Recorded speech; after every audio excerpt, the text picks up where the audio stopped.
Life in the church is not always easy because even inside of believers, there is always the remnants of indwelling sin. And Satan wants to sow seeds of division. So it's quite easy to have conflicts arise in church between personalities and all sorts of things.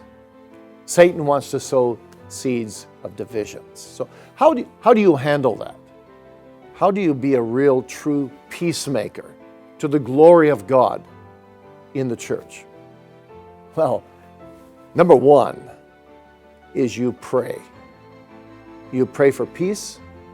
You pray for those who disagree with you. You pray for your enemies. You pray with them and you pray for them. You see, it's pretty hard to be at enmity against somebody that you're praying for. So prayer can soften us and humble us.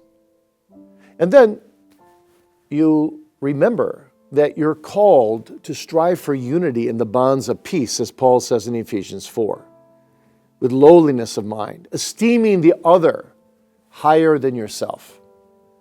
So before you quickly judge your brother in the church over some conflict, remember your own sins. Remember you don't stand above him. You're beside him. You're a sinner too. Apart from God's grace, you go the wrong way every time.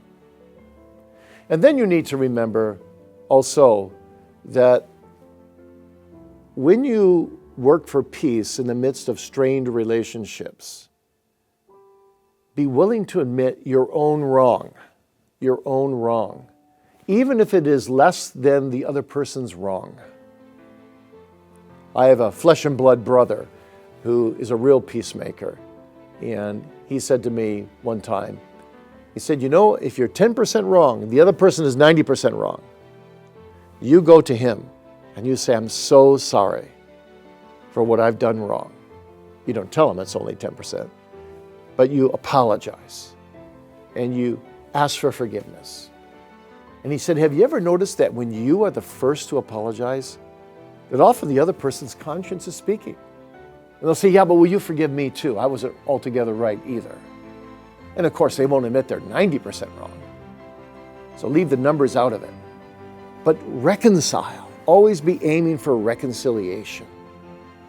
That's the will of God. Let this mind be in you that is in Christ Jesus, that you're willing to be humbled. You're willing to be made of no reputation for the sake of peace among the brethren.